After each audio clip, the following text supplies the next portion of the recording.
Hello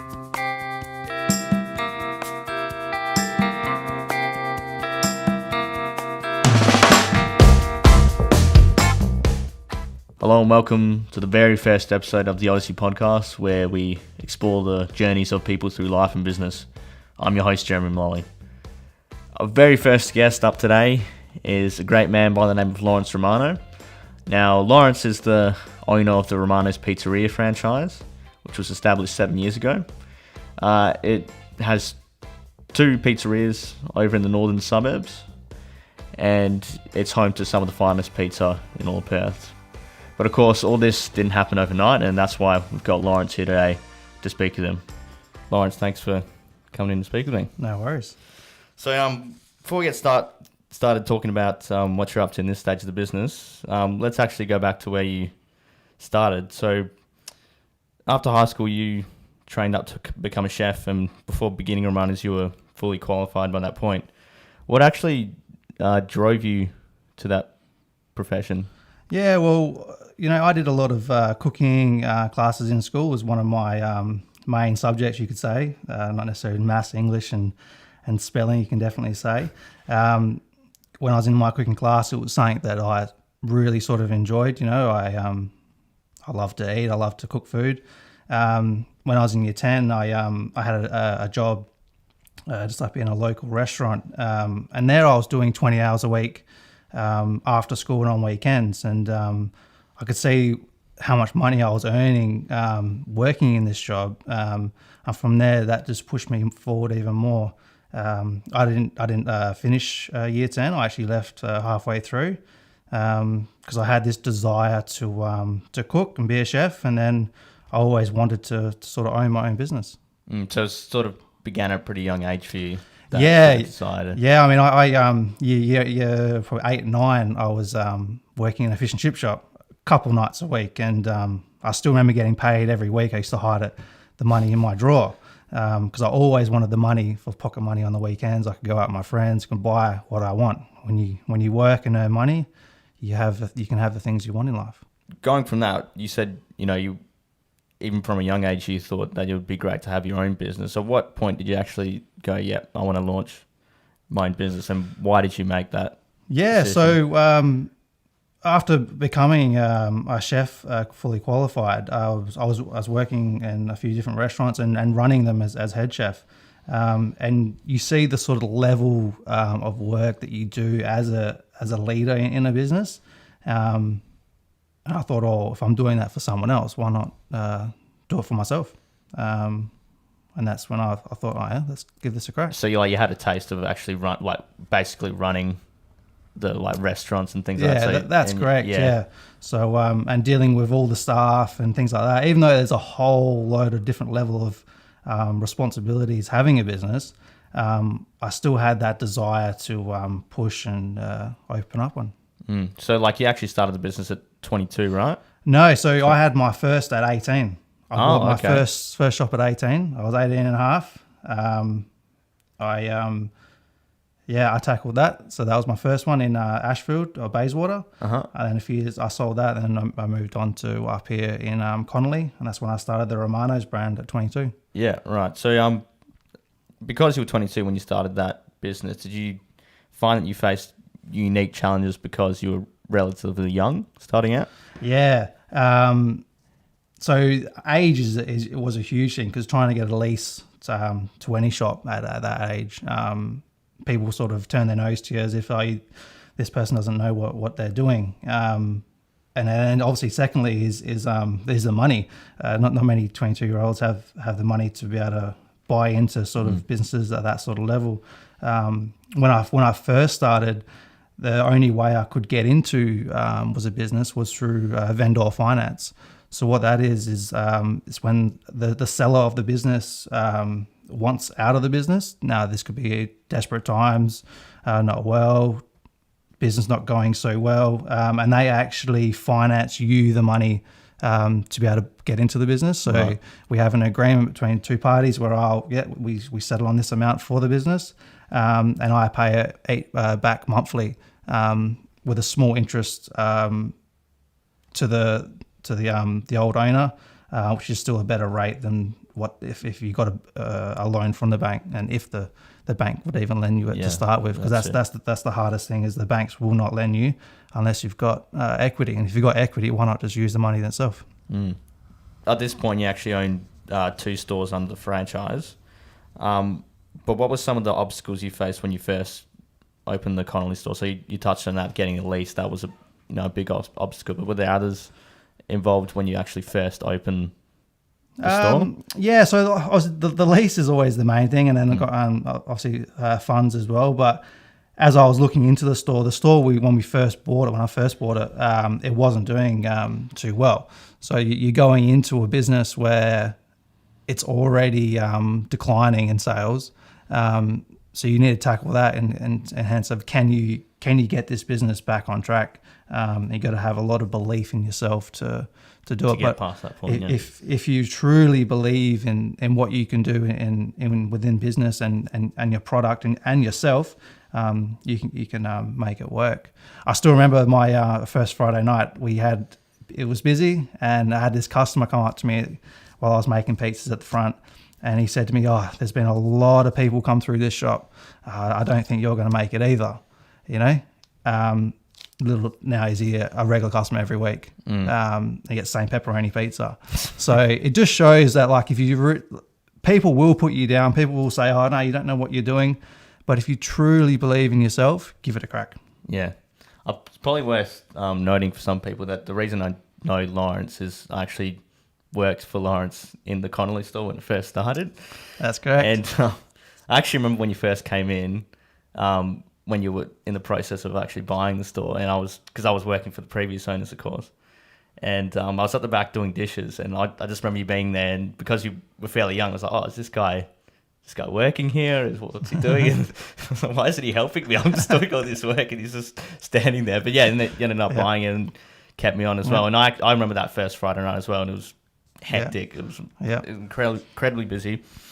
And me actually being in the store before that, and I remember all the different, because I've lived in the suburb, and I remember all the different stores that came through, and same like you're saying, it was like known as the ghost, the doom shop, and like, so have a quick turnaround of someone would be there for a couple of months, then it'd be closed, and next person would come through. Yeah, and like on that subject, when I purchased that shop, I was only in there for a couple. Within a week, I got really sick with pneumonia, and I was in hospital for 2 weeks. So my wife had to go up there and put a sign on the door saying we're new business opening again soon, refitting out basically. I remember laying in my hospital bed, and my wife and myself just looking at each other going, "What are we going to do? We've just spent all this money on this business, and now we've got to close." And the key thing about when you're taking over a business is people see change. People don't like change. And here we are now closing it down. So literally, I know at that point I was going to be in hospital for 2 weeks. What is there going to be anything to come back to when we open up?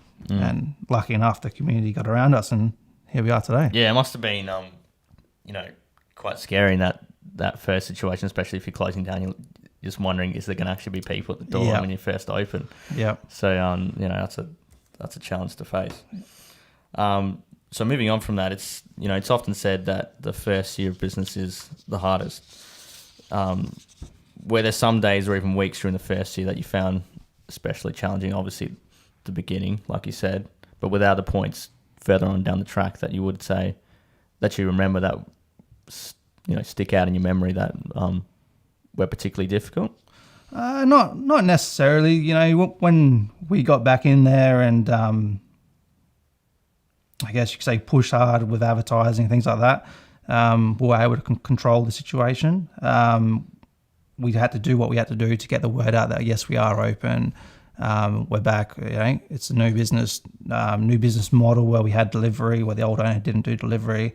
So we had different things to sort of bring the customers back. Back when I first opened, there was Facebook around, but we weren't on Facebook. It was still those early stages, I think, for a business, and especially for a small business like us, where we didn't use that. So we did like flyer drops and things like that to be able to get the people back into the centre and coming through with us. one of the obviously the biggest challenges is probably the staff. You know, when you first open a business, even for myself, it's a new environment. I've been a chef for a while now. As you move into a new kitchen, there's things in different places, and I obviously can't do everything in the shop. So you have to have the staff trained to be able to cope for those busy nights when people come in. The worst thing you can do, and I see it all the time in when new business opens, is that people don't put enough staff on at the start to cope. That's one of the biggest mistakes you can ever make. If you don't have enough people to serve the new clientele, you're just going to annoy them straight away. And they're not want to come back after that. Yeah. So that sort of leads me on to a different question, because like you said, the people you employ and the team you actually have underneath you is really important. What are you sort of looking for when you try to employ people for your team, and how important is that structure for you, having that support base? So they can... That's a good question, because having you're only as good as your staff, so you have to have a certain level of respect given back to your staff.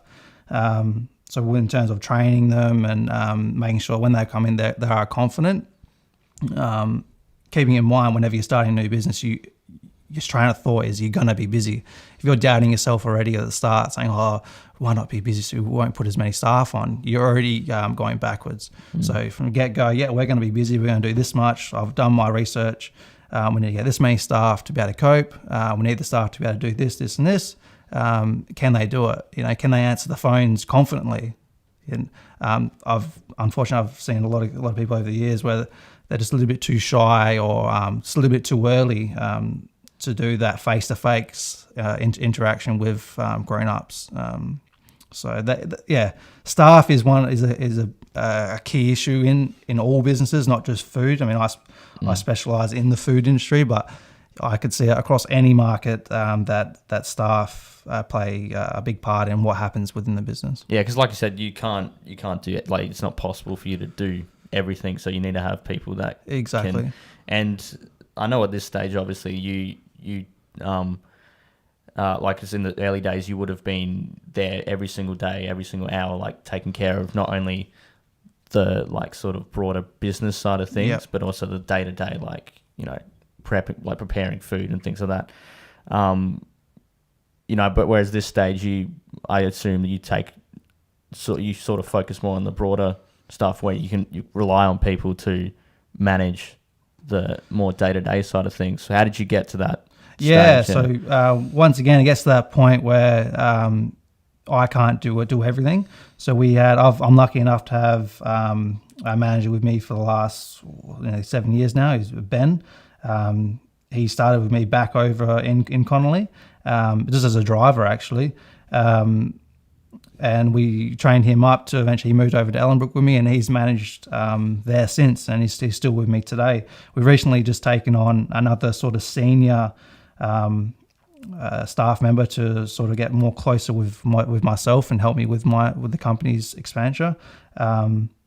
So that's given me the time to be able to step back and work on a few other things within the business, because it has to be sustainable. If you think you're going to be working in the business 24/7, you just end up burning yourself out. You burn yourself out, exactly, and you're better off probably just working for someone else.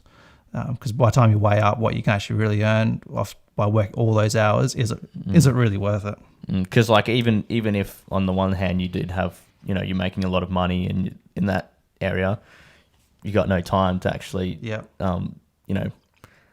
make use of that money in that sense. So you got to, and like all these things can be calculated in when you're opening your business. Like going back to now rent, when you open a business, it's all about negotiating the rents that you do. You see so many businesses for sale, and I bet if you went in there and asked them, it's probably because they're not making money. And the key thing would be because they've just gone and signed any rent. Big shopping centers these days are asking for massive amounts of money, and they lure you in by saying to you, for instance, Jeremy, I'll come in here, you got all this passing traffic, we'll give you $150,000, $200,000 for your fit out, but your rent's this much. Now they mind trick you by giving you this money, but little do you know that if you sell the business within probably the next 5 years, you do actually have to pay that money back. And then you're going to be out of pocket anyway. These big centers, they will lure you in with these sort of funds, and I just think people really need to make sure they check what they're signing, get legal advice. Don't just look over. It might cost you $1,000 to get a good lawyer to read through your lease, and they'll be able to indicate where the options are. Once you've been in business a few years, you have a good, you better probably read over it yourself. Even myself, when we're looking at different stores, we get approached all the time by the big groups wanting us to go in. We recently got one from up in Butler. As soon as they said to me, the lease will be the standard, I won't say the group, but their group lease, I just walked away because you cannot change it. And they want to see every single little thing about your business. And it's just a way of them being able to put the rent up. When your lease is up in 5-6 years. In this sort of market, you can really negotiate your rents, getting rent-free, rent-free from when you open, not from when you sign the lease.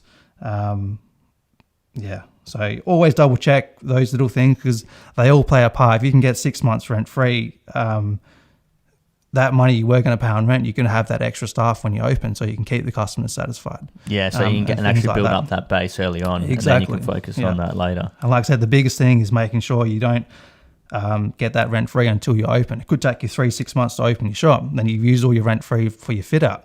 You don't want that. You want your free rent-free for when you're actually trading. Yeah, ticking over into that time, yeah. You'd be amazed what it could do. So bottom line, it's worth researching all the different possibilities you can have. The biggest mistake. I've had some friends recently lose their restaurant or have to walk away because I believe they didn't do the proper research that's needed.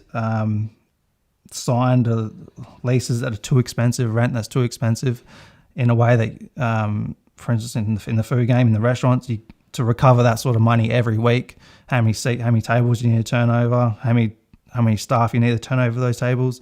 I don't believe the proper research was done, and unfortunately, that's when people can lose hundreds of thousands of dollars. I had another friend that lost a bit of money in a different food game, and it's sad to see, because people put all their hard-earned money into it, and if it's borrowed money, it's even worse because you've got to pay it back. You can walk away from the business, but the banks will come after you, so you just have to be very careful. Tread carefully, but for $1,000, get a lawyer to look over it. It's definitely worth it. Yeah, definitely. Sort of going back to early on when you first started, were there some moments that stuck out to you that really motivated you? Like when you things might not have been going so great, there was something that happened to you that you're like, okay, no, I'm doing the right thing. Let's keep going. Let's keep pushing on. Yeah, so obviously good feedback from your customers. You want to get as much feedback from your customers as you can. I mean, this day and age with Facebook, there's no reason why you can't get any sort of feedback. Even bad feedback is still good feedback. There's no such thing as real bad feedback unless something seriously has gone wrong. But then you take different action to sort of resolve that. But getting people to tell you what they sort of like, what they don't like, and you can do this in various different ways without even customers even knowing. You could be trying something different, and it's like when I changed something within my pizzas. I remember the next day I was standing out the back with one of my suppliers, and we're just chatting. And a customer who lives across the road, he comes in every Saturday night to my Ellenbrook shop, and he come back and goes, "Oh, Laurance, that pizza last night was beautiful." It was because I changed the way we sort of lay a pizza. There's different ways you can do it.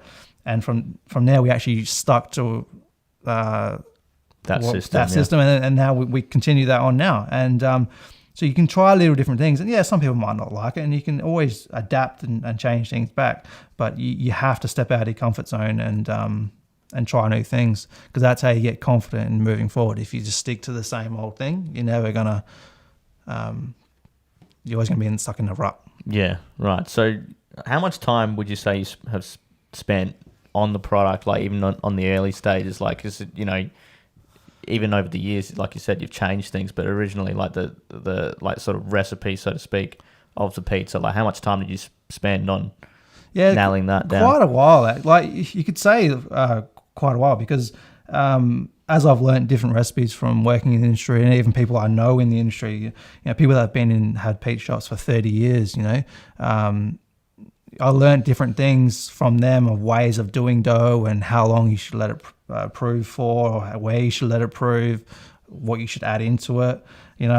Last year I went over to Melbourne to a pizza shop over there who's won all sorts of awards in Italy and things like that, and I had a meeting with them, and they gave me some advice on tweaking some things of what to do with the sauce and things like that. So we're still tweaking things today. I think that's why we're so successful, because we're constantly keeping up with the times, you could say, it's always a work in progress. So at the early stage, a little while, we didn't get it right straight away, especially with the dough, but we worked on that, and here we are today, Yeah. So like you said, it's a work in progress. You're not like, you didn't make it and go, okay, that's it, I'm done with it. I'm never changing it again. Like this is the way it is. So you have to adapt, because even opening a new shop, people are like different things. Some people like cheese on top, some people like cheese on the bottom, like extra sauce. And at the end of the day, there is no way anyone in business can tell you that they're going to satisfy every single person that comes through the door. If you think that, you're going backwards, because you're not going to satisfy every single person. Everyone's taste buds are different. So you're always going to be adapting to make sure things are right, and you're going to get it 99%. There's always going to be someone that's not going to like it, which is fine. Just because someone says, "Oh, they don't like your product," doesn't mean it's a bad product. Yeah, just that particular person doesn't like exactly. it. And I've had people come into my shop actually, and they're like, "Oh, we like it cooked like this." And straight away, I know they're after a wood-fired pizza. So I'll tell them, there's actually a wood-fired restaurant up the road. Feel free to go there, because I even said to her, what's the point of me taking your money when you're not going to be happy? Yeah. I can see the way you're wanting me to cook it, and it's not sustainable for me, because we run a conveyor system where the pizzas run through, and she wants it put back in. So for us to do that, we have to hold back multiple orders for this one pizza. And it's not going to be what she wants. Yeah, even if you do make all those allowances. It's exactly, still not So you always try and accommodate, but if someone's really after something in particular, and it's good business to help other people as well. So, you can always do that. Yeah, I mean, that's actually quite a humble way of looking at it, as especially like, you're not petty, like, oh, I'm just going to keep him here, like I want to keep this custom here. No, you're like, no, here's what you want. This is where you can find it. So. That's it. We've got other competition in Ellenbrook and Connolly, but at the end of the day, we're Romano's Pizzeria and I'm Laurance Romano. So people will come and see for me and my product.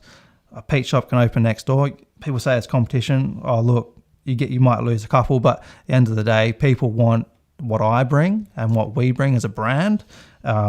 The Domino's is rumoured up in Ellenbrook to be one of the busiest ones in the state, and we still hold our own up there. So you just stick to your guns if you believe in what you do, and people will come. Yeah, and like, do you find that you yourself, obviously because it's Romano's, and I guess it's like every Italian man's dream to open a pizza shop named after yourself. Do you find that like you are obviously a big part of the brand, so people come to not just for the pizzas, but to see you. Like it's that actually plays a part in. Yeah, it does. But this is one of those tricky points where you have to sort of cut the line per se, because if you brand everything to yourself, when a customer comes in and don't see you behind the counter, they get a little bit arky.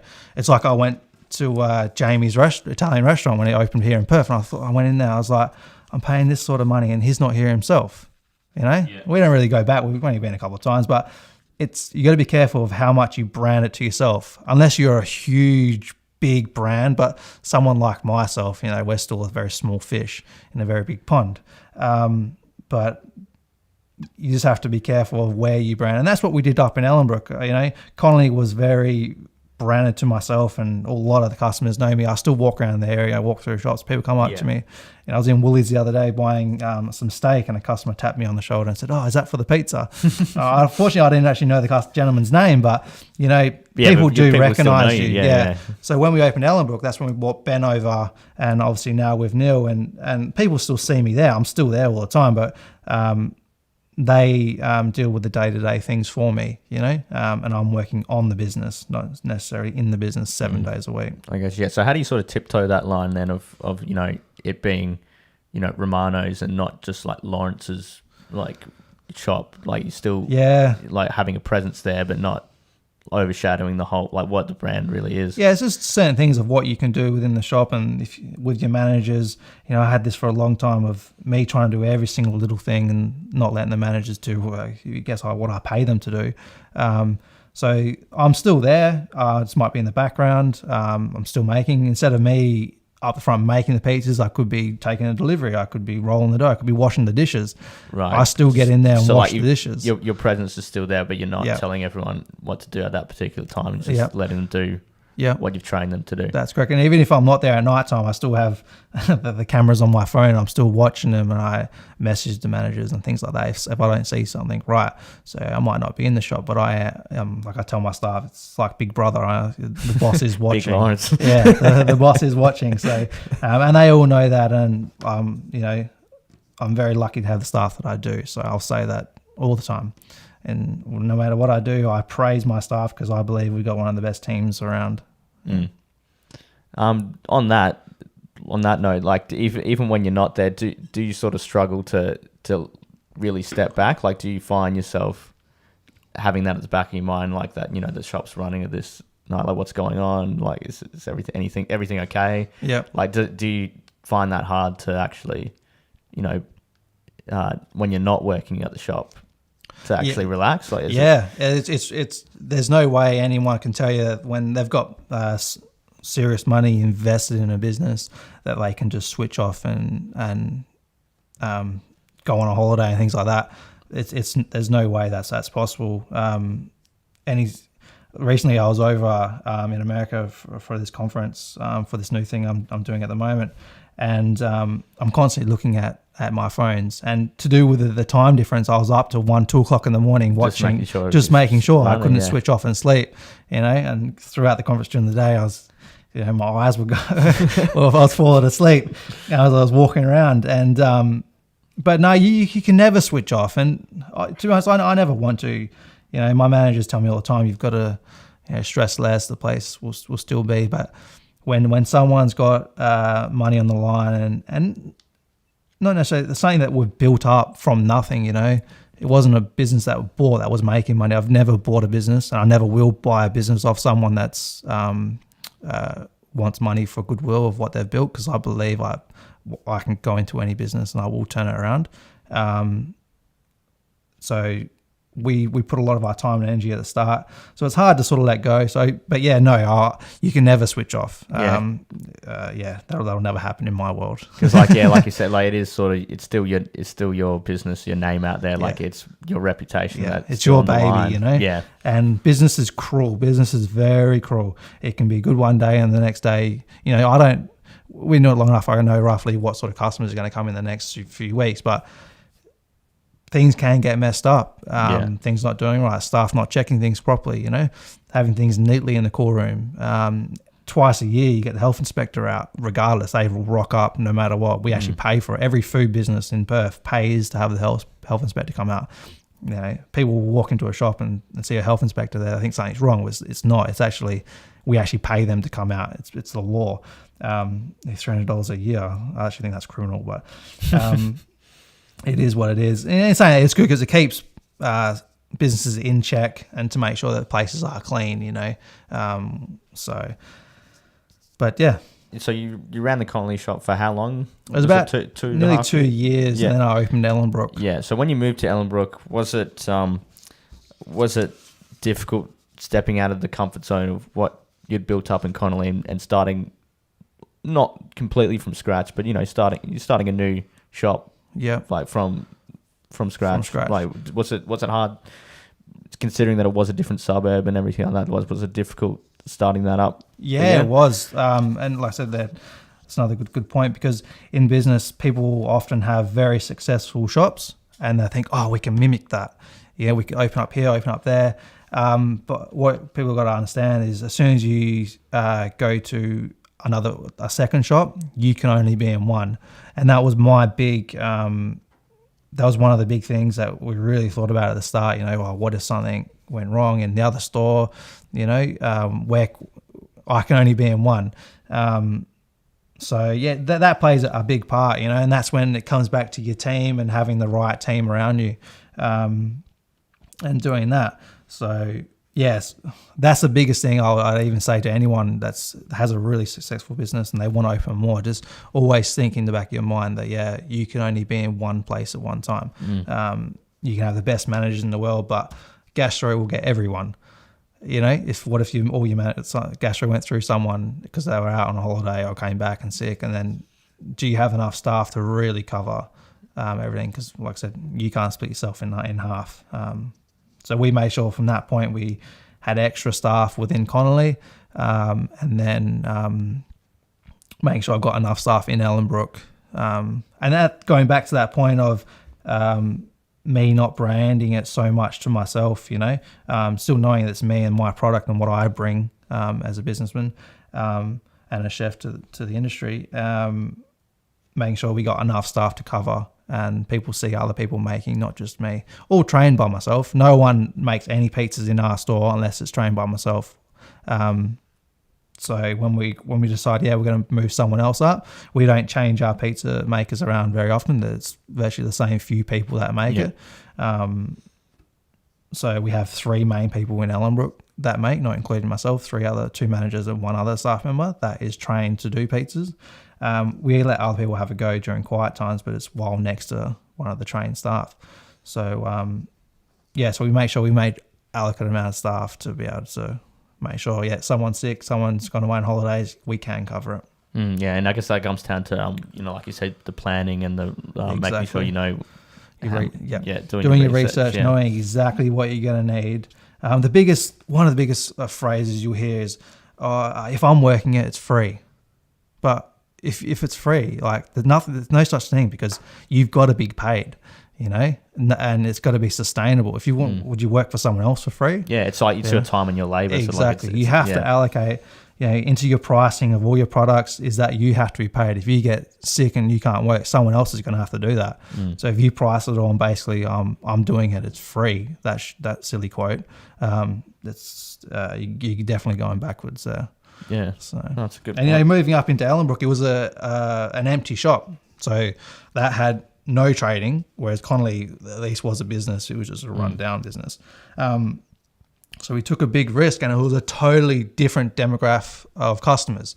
So in all my 3 stores, I've tried 3 different demographics of customers. So doing my research on the clientele in the area, it's totally different to Connolly. It was totally different to my very first shop. So we did take a big risk, and before I even opened Connolly, my wife had a restaurant in the area, and I said, we'll probably never have a takeaway here because we don't think it would work. Little bit, it's one of the busiest stores we've had.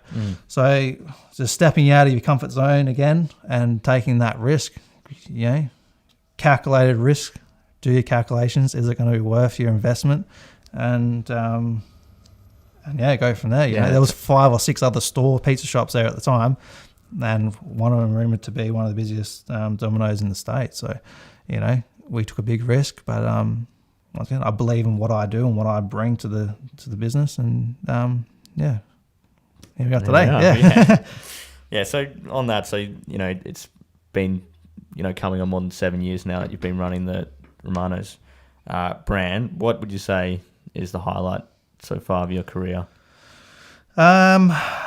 Seeing us grow, like we really have grown and come from nothing. My staff that I have around me, we always tend to have really good team members that love being there and actually really supportive of myself. They believe in what I sort of bring to the brand. And love seeing me in there and all that, Like I said, I still get in there, wash the dishes. If it's a pile of dishes, I don't leave all the dirty, so I'll get in there, do the cleaning, scrubbing the walls. Like they see me, I always hear of business owners not doing much in the businesses or ordering things around, but I love getting in there and doing things and showing the staff that, if you don't do it, I'm not going to get you to do something that I don't do. Yeah. So that's actually one of the things I've admired about you. Like you didn't mind getting your hands dirty. It was like, it was almost like you're on the same level as everyone else in the shops, just because you're the boss. Yeah. Like you like you said, you wouldn't ask anybody to do something you wouldn't do. Yeah, that's it. So it's all good. You got to treat your staff how they want to, and how you want to be treated. I was lucky enough for the brief time that I was working for someone. I had really good bosses who treated me with a lot of respect. I ran this one restaurant in Dalkeith, George, and he was a great boss. Treated me well. He himself got in there and did the work. He wasn't shy. So it shows, what I saw from that led me to sort of where I am today. And even working when I actually worked for my wife when I was an apprentice. Her and her stepdad had a restaurant up in Ellenbrook. And even himself was always in there working all the time. So seeing so that's something something you sort of took on yourself. So way I see, if I can motivate my staff, that's an achievement on its own. I often get staff saying, "Oh, we wouldn't mind opening a shop or just a business in general, not just a food shop, like opening their own business in media or whatever." So that's the biggest achievement of all is the success that we've had within the business and still the growth that we're having. And then, having some wonderful staff along the way. Can't complain. This is sort of the flip end of it. I mean, we all fail in our lives. Can you think of some moment in the business that you think you failed at? We not necessarily failed, because we've always grown as a business. I've always tried to. My wife will tell you I've got a million ideas, but I always say, I only need one. I only need one to work. I come home with all these ideas, and my family's probably heard of all my famous ideas, even friends, But, back when I first started, I did things a little bit different. I was young, I went into that business thinking I was going to make all this money overnight. It's still a profitable business, and I still sold it. But, I would do something slightly different in terms of like the way we set up things and staffing. I staffed it differently at the start than what I would do now. So not necessarily anything I regret. I don't regret anything. Like I am who I am today, and I have the business mindset from what I've learnt. You learn from your mistakes if you make anything. Making a mistake isn't a bad thing. You will learn from that. You won't go spend that sort of money on that, or do a promotion that you probably shouldn't have, or So you learn from some mistakes. So a mistake isn't a bad thing. Look at it as a positive because you will learn not to do it again. So like going from that, like if you were you're 22 again or whatever, like and you're starting the business, what would you do differently? Not necessarily too much, saying that going back to Connolly, for instance, when we opened that, I really branded that too much as myself. I was the key. Only I could make pizzas. I wouldn't let anyone else make pizzas, I probably should have let some other people come in so I could do different things as well. I mean, there was one point where over in Connolly, because we did pasta there, we cooked pastas on the spot, So I was running from making pastas, coming back making pizza, and some of the staff just sort of staying around. So I tried taking too much control, and I guess anyone would do that when they got money on the line. They want to try and do everything, but unfortunately you can't. So if I had my time over again, I'd reassess the staff that I had at the time and who I hired and what jobs I could have given them differently so you could free me up, delegate a bit more. Correct. Still be in that business, still be working, but have a different line of staff that could sort of do different things to sort of free me up a little bit instead of me running around crazy, from the back end of the kitchen to the front making the pizzas, So I'd change that. Sort of focus more on like the structure of correct. staff and everything. Yeah. They say behind every great man there's a great woman. What role has your wife and more broadly your family played in your business career? So here's a good question. So everything I do and I've done is for my wife and now my two young girls. It's all for them. If you ask anyone from when I was a young, a teenager, I always said, when I get older, when I have a wife, when I have kids, I want to give them the lifestyle that they sort of truly deserve. it's like an old soul, I've been told. So she plays a huge part because you have to be on the same page. And she supports me with everything that I do, all my crazy ideas, and even some of the new things we're working on now, within the growth of the business and some of the wholesaling move. She's behind me 100%. So you've got to have that. And she's a businesswoman herself. So she understands what it takes to sort of drive a business. And she allows me to do that, you know. So like it's like, you know, your wife and your family is like a huge like motivating factor for why you keep going. And yeah, that's it. You know, like I wake up to do what I do every day to, you know, in this day and age, unfortunately, our kids will find it tough when they're older. In 20 years' time, who knows what the future is going to hold, what house prices are going to be like, you know, what jobs are going to be available. So it takes a huge toll on myself and any person in business, you know, not just in business, people that are working, you know, they've got a family to support. Things are really tough at the moment. So having a strong sort of relationship really helps. If we went on the same page, then it would be totally different.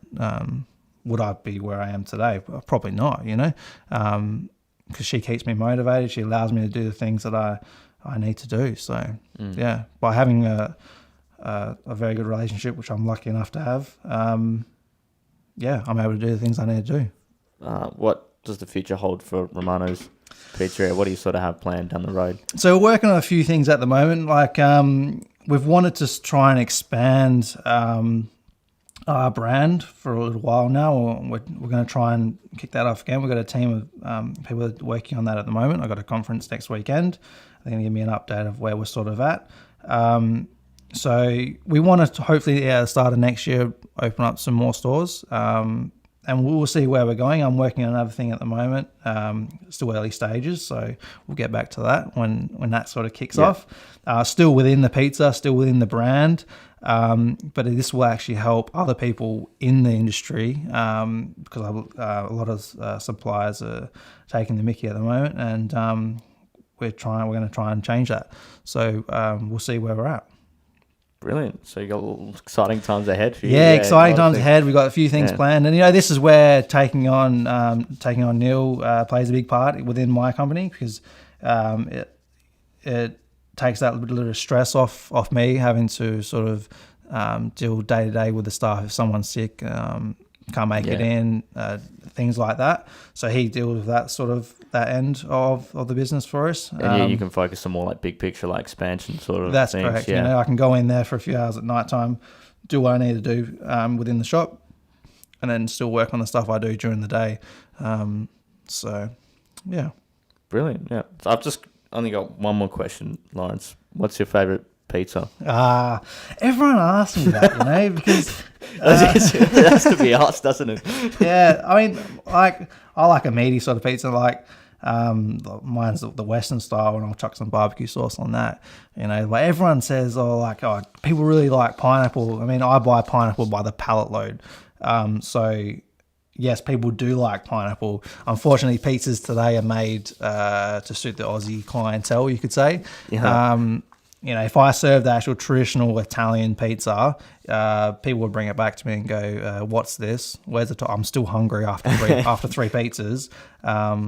So, end of the day, like people want a good quality pizza for a reasonable price to feed the family in this day and age. It's hard in this day and age. The bills are expensive. Everything's expensive. So if I can give, and this is my quote I've said all along, a restaurant quality meal at takeaway prices, who wouldn't want that?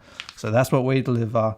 Even our prices now, I haven't put my individual prices, small, larger and family prices up since I opened in Connolly. They're still exactly the same. So yeah. That's what we strive to do, is to make sure we give that good quality, and we'll feed the family for that $40 mark. You know, you go to a restaurant, that's one steak. You know, if you're lucky. So yeah, there we are. Brilliant. Thanks for Jeremy. coming in. Thanks. We'll see you next time. Yeah, gotcha.